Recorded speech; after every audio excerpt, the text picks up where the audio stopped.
Can you now see the deeper and wider significance of becoming present as a watcher of your mind? Whenever you watch your mind, you withdraw consciousness from mind forms, which then becomes what we call the watcher or the witness. Consequently, the watcher, pure consciousness beyond the form, becomes stronger, and the mental formations become weaker. When we talk about watching the mind, we are personalizing the event that is truly of cosmic significance. Through you, consciousness is awakening out of its dream of identification with form and withdrawing from form. This foreshadows, but it's always part of an event that is probably still in the distant future as far as chronological time is concerned. The event is called the end of the world. When consciousness frees itself from its identification with physical and mental forms, it becomes what we may call pure or enlightened consciousness or presence.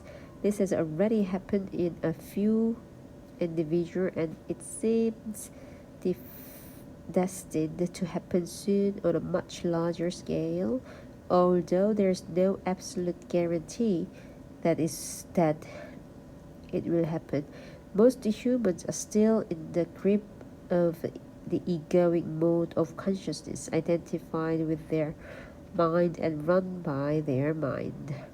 If they do not free themselves from their mind in time, they will be destroyed by it. They will experience increasing confusion, conflict, violence, illness, despair, madness. The egoic mind has become like a sinking ship. If you don't get off, you will go down with it.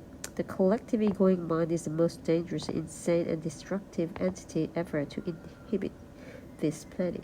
What do you think will happen on this planet if human consciousness remains unchanged? Already, for most humans, the only respite they find from their own mind is to occasionally revert to a level of consciousness below thought. Everyone does that every night during sleep, but this also happens to some extent through sex, alcohol, and other drugs that suppress excessive mind activity. If you want for alcohol, tranquilizers,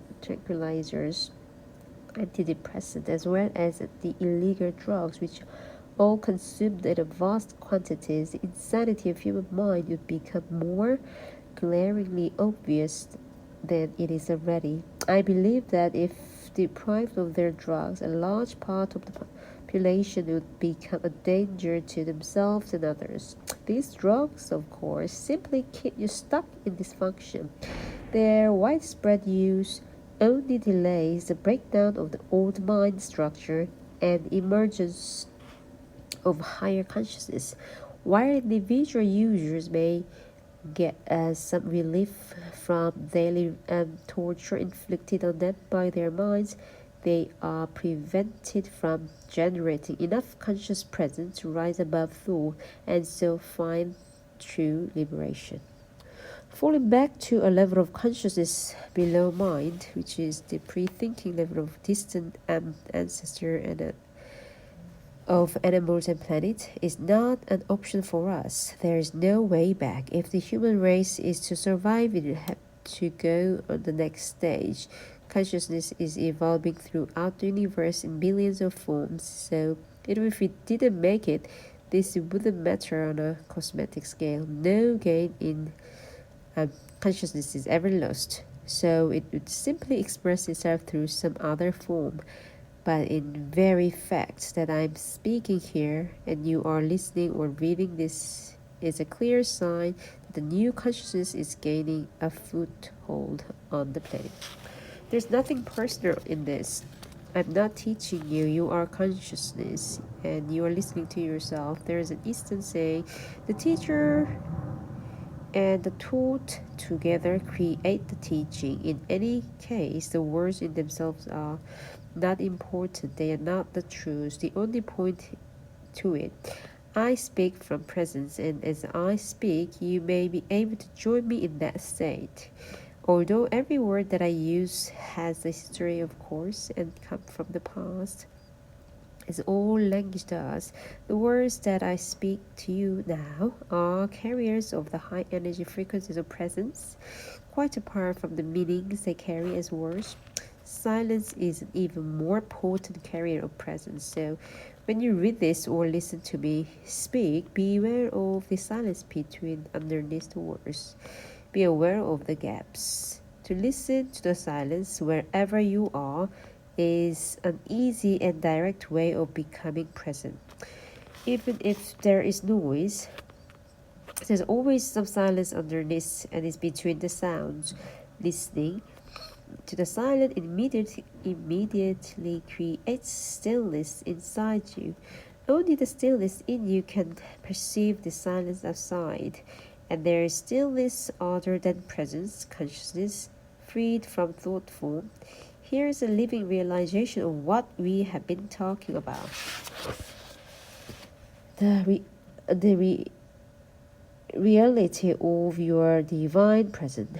Don't get attached to any one word. You can substitute Christ for presence if there is more meaning to you. Christ is your God, essence, or the self, as it is sometimes called in the East. The only difference between Christ and presence is that Christ refers to an indwelling divinity, regardless of whether you are conscious of it or not, whereas presence means that you're awakened divinity or God essence. Many misunderstanding and false belief about Christ will clear if you realize that there is no past or future in Christ. To say that Christ was or will be is a contradiction in terms. Jesus was.